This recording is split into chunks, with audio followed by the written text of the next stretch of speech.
We are really excited about today's episode because it's the beginning of something we've wanted to do for a long time. And we're calling it Leadership Film Study. So, if you've ever watched an NFL team prepare for a game, you know they spend hours watching film. Not because they're trying to embarrass anyone and not because they're looking for someone to blame.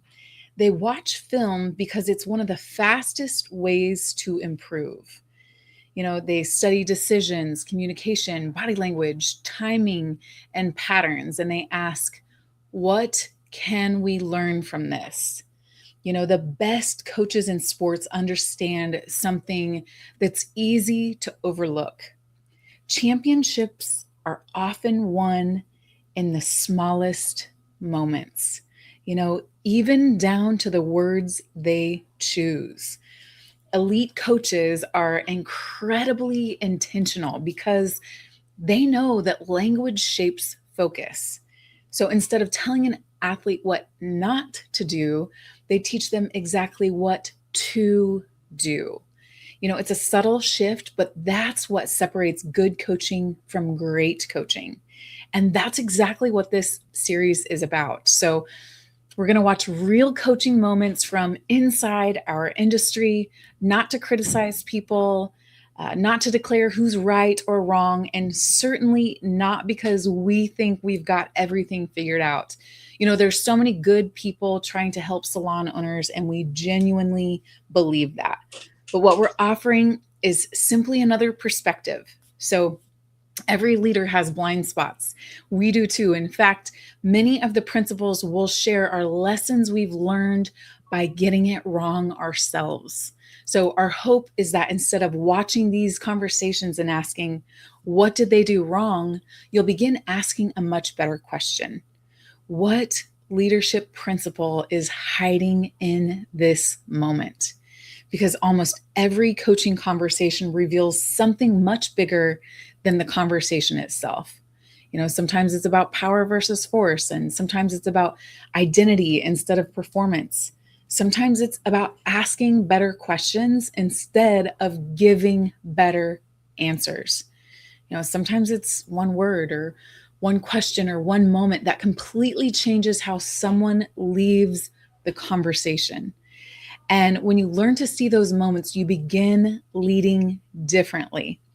And that's really our promise with this series is don't just watch coaching, learn to see what other leaders miss. Because once you change the way that you see leadership, you'll never coach the same way again. Yeah, so good. And here's something we'd love to invite you into as you watch with us. Listen, you guys, you don't have to agree with every perspective we share. The goal isn't agreement. The goal is curiosity.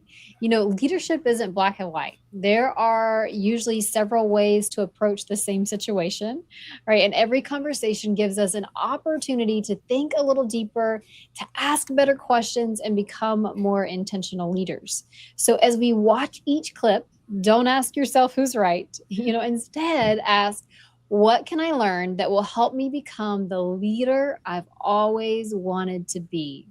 Because that's why we're here. Inside the Salon Owner Code, this is exactly what we obsess over. Not just better strategies, but becoming the kind of leader whose words create confidence, ownership, and transformation. Because great leaders don't just build successful salons, they actually build people. And when you build enough great people, championships tend to follow. I love that. Championships tend to follow for sure. So let's actually go ahead and jump into our very first leadership film study. Today we are looking at a coaching conversation that, in our opinion, beautifully illustrates the difference between force and power. So let's go ahead and watch this clip together.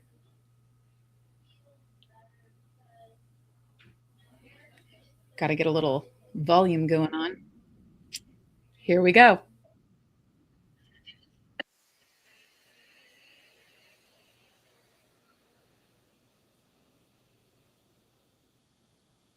I don't hear it. Oh, great Yep. to know, Jen. let's go ahead and pause right there then. And I was hoping that you guys could just imagine it. Let me stop sharing and I'll reshare this wonderful little clip.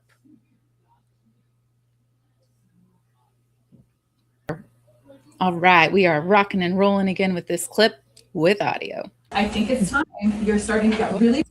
Here we go. Okay, I think it's time. You're starting to get really busy. You're getting so much faster. I think we need to look at shortening your service timing and maybe starting to double book. How do you feel about that? Shortening my service time? Yeah. I don't know. That sounds like a lot to me. Double booking and well? Both of them? Yeah, I think it's time. Okay. You're doing so good. You're so busy. Your schedule's getting full. I think you can do it. I don't know. It just sounds overwhelming to me. Do you want to make more money? Well, yeah. Do you want to take more time off? Yes, of course. Well, then I think we should give it a shot. I think you can do it. I think you can. Okay, I'll give it a try. Okay. Okay. Well, Lindsay, just curious, what stood out to you in that video? Yeah. I actually noticed something before she really even ever asked a question or talked about it. It was really like you could see how the beauty pro was reacting in that conversation. It was like she was like back. The second she started, I just made a big noise. It was like she came back in the conversation. She was like resistant to the conversation right away. And, I think you could tell that there was beautiful intention behind the video. I think all of it starts with beautiful intention. Like you can see something bigger for somebody than they can for themselves. But when you just tell, sometimes that doesn't always create the environment that we intend to, I think. Yeah, I agree. I feel like this conversation isn't really about double booking. It's about force versus power. When you think about force, actually the word force comes from the definition meaning to make something happen through pressure. So if you think about that, right? And so force says, hey, here's what you need to do. So it's like, here's what you need to do. You need to double book, right? And so power on the flip side of that is the ability or capacity to act or do something effectively. That's so freeing, right? So power says, hey, let's discover what's possible together. So you got a fun little cartoon clip that illustrates beautifully the difference between force and power. So lean in. You don't want to miss this. The wind and the sun are having a disagreement. P.S. We like to listen to videos at 1.5 speed. So if you're our people, welcome. Strap in and pay attention. This is such a good video. I am the most powerful, says the wind. No, I am the most powerful, says the sun. I can blow trees to the ground, brags the wind. I can push ships across the ocean. I can make hurricanes and tornadoes. Is that right? Replies the sun. Well, I can melt all the snow on the mountains. I can dry up an entire lake. I can make a sidewalk so hot that it cooks an egg. Just then, they see a man walking along the road in his winter jacket. Let's have a contest to see who is more powerful, says the wind. Whoever can remove the man's jacket first wins. The sun agrees. The wind goes first. He blows a gust of cold wind at the man. The man shivers and zips up his jacket. Brr, what a cold and windy day. It starts to rain. The wind blows even harder and turns the rain into snow. Well, look at that. It's snowing, says the man. Snow wasn't in the weather forecast today. He pulls his hood over his head. The wind blows his strongest gust towards the man. But the man's jacket stays on. It's a bit fresh today, he says. A winter storm must be coming. He zips the jacket higher to cover his nose. Gah, this is impossible, says the wind. He stops blowing. My turn, says the sun. First, the sun shines enough to stop the snow. The man unzips his hood. Then the sun pulls the clouds apart and gently shines down on the man. Suddenly, it is a beautiful spring day. Wow, the weather sure is strange around here, says the man. He unzips his jacket. The sun gently wiggles her fingers and increases the temperature. What strange weather. Now it feels like summer, the man says as he begins to sweat. Goodness me, it's so hot. He removes his winter jacket. He lies down on the grass for a nap in the warm sun. I win, says the sun, beaming. Moral: sometimes warmth and gentleness can achieve more than strength and force. The end. So I good. love that. Lindsay, I think I'm going to start just telling the sun to wiggle its fingers if I never need the temperature turned up. I didn't know the sun could do that, but that's good to know. But it's such a cute little fable, because if you think about it, like how often do we work so hard? That wind, it kept blowing, it kept changing things, it created new storms, it just kept going.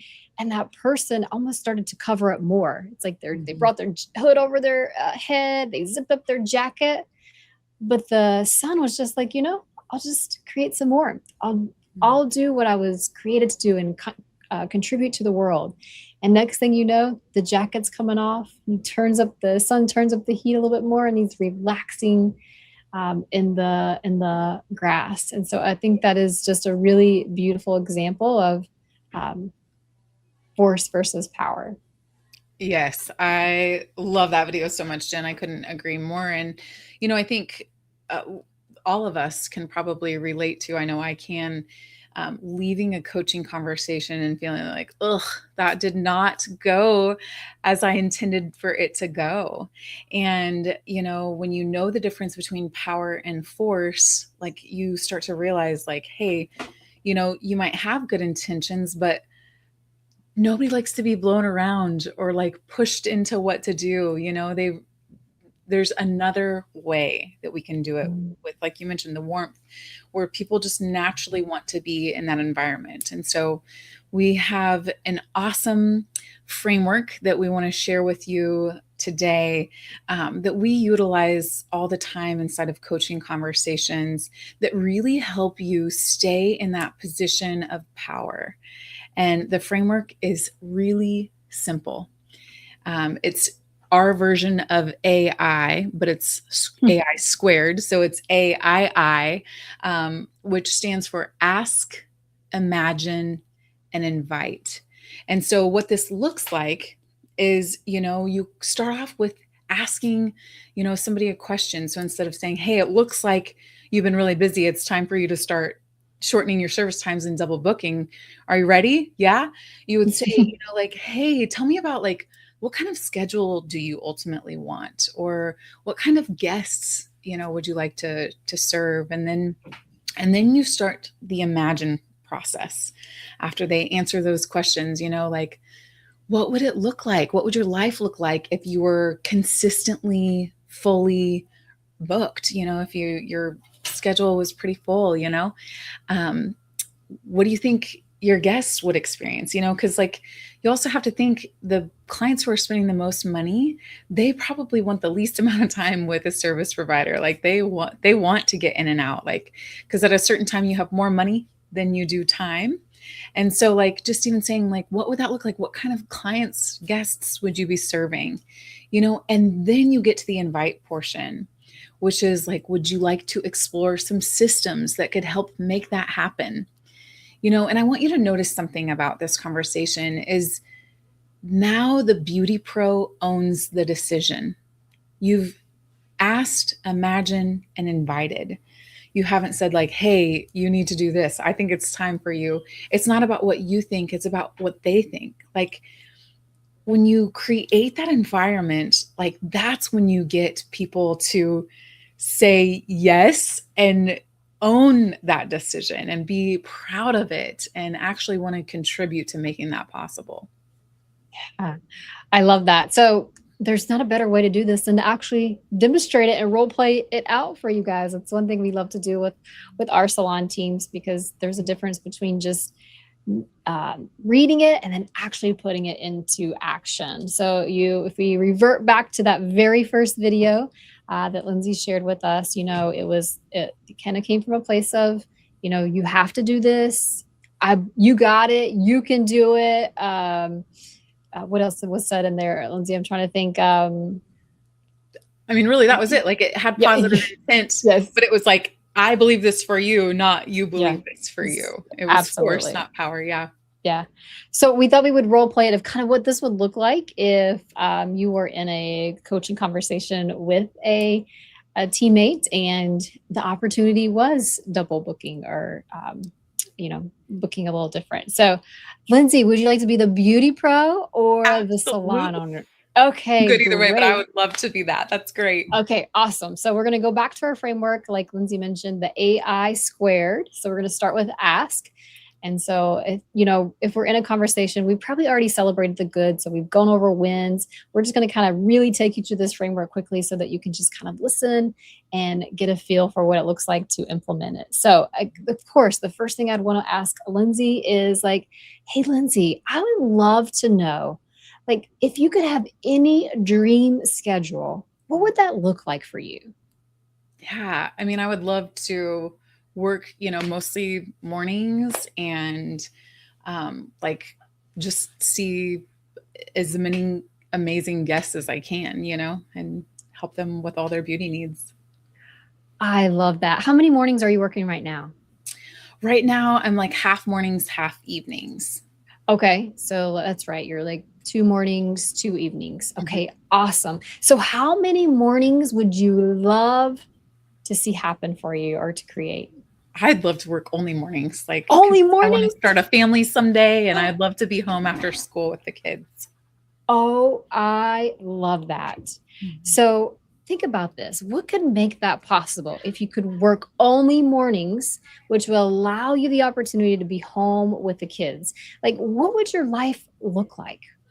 Yeah, well, I mean, just based on some of the previous coaching conversations that we've had together, Jen, like I know that I'm just missing a few guests. And, I know we've talked about like timing before, because like sometimes I get lost in the back of the head when I'm foiling, and so I know that like in order to get to those mornings, like if I'm just missing a few guests, like if I really focus in on my timing, that I really think that would like start to make like just adjust things for me totally. Like, and also I've noticed like, you mentioned one time, like, hey, just pay attention to, what it's like when, we've role played before where we've talked about like what my schedule looks like. And I am wasting a lot of time. Like there's a lot of times where I'm not doing stuff. So I have actually started double booking here and there. But I think if I just like made the commitment and just tried it, like I know the power of working on a team. Like I know somebody will help me if I get behind. And the couple times that I've done it, I actually had extra time. It was amazing. I think you told me like however much time you give something, you'll expand it out. So yeah, I think I know. I love that. A high five, Lindsay. Gosh, so coachable. I love that. So I'll tell you what, let's explore some systems that we have in the salon here that could really make that happen. Awesome. Yeah. Awesome. Perfect. So there, I mean, of course we'd go into the systems, like help pull out their books, help them like understand what, the day would look like, how they would double book. Like we'd go into that deeper, but like, that's the basics of ask, imagine, and then invite them in. And I think the most beautiful part of that, did you see who did most of the talking? It was not me, right? It was Lindsay, right? It was Lindsay, right? Because she owns the decision. And as you can tell between the experience that we've had this conversation before, and so now she's really able to see herself in it. And, when you relate it back to that dream schedule that she's hoping she gets to have all days, she's tying that into what's important to her. And that's where the systems just allow her to really create that. Yeah, that is such a beautiful example. And I think, like you mentioned, Jen, at the beginning of starting that role play, like you might be thinking, gosh, some of my team members will sound like Lindsay did and Jen did during that coaching, but some of them will be more resistant because, they have been used to having wind leadership their whole life. And so sometimes, I think as leaders to remember like, hey, we're here to plant the seed and then water it and help them water it, and it doesn't always mean that on one coaching conversation, you're going to make it happen. But what we have seen over the years of working with salon owners across the world is that anytime you're using force as your main way of coaching, it only lasts for so long because there's no ownership. And when you use power and you're like, okay, it's okay, however long this, seed takes to water, as long as we're seeing progress forward, that is the most important thing, because sometimes salon owners are like, I don't even know if this is working or not. Well, if they're going backwards, and then that's your sign, but if they're just, even if they're just standing on the same stair on the staircase, as long as they're not going back down, that's what you're looking for. And that's what power can really create. Lindsay, something else that just came to mind to me too was that sometimes when we think of force, we think of that's always yelling or screaming, but force can actually be not saying anything as well. So just something we invite you to think about, like if you see something that needs some coaching, you don't say anything, like that can be from a place of force as well, right? Because at the moment, nothing changes because nothing was said.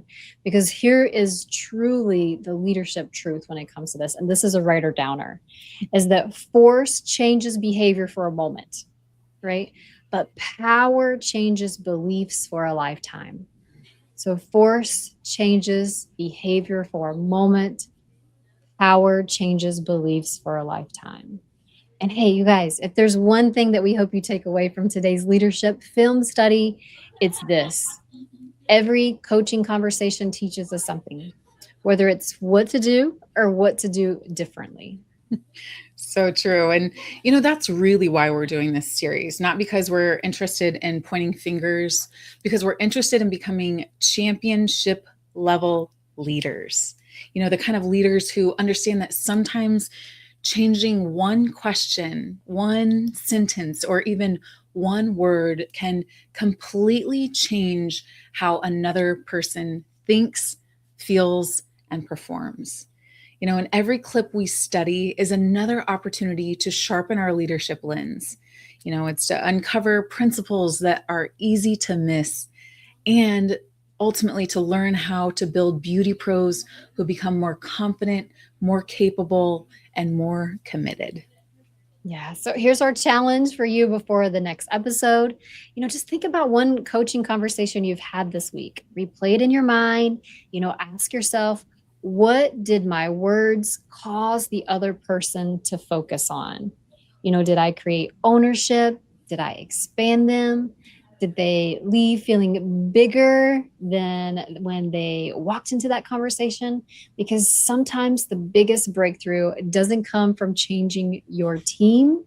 It comes from changing the way you lead. Yeah.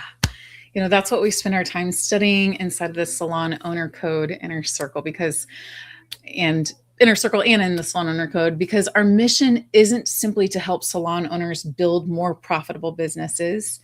It's to help them become the kind of leaders who develop extraordinary people, the kind of leaders who create the next generation of industry leaders, and the kind of leaders who don't just win today, they build teams that keep winning. And next time we'll open another case file, we'll study another real coaching moment, uncover another leadership principle hiding beneath the surface, and give you another practical framework you can use with your team immediately. So until then, remember, don't just watch coaching. Learn to see what other leaders miss.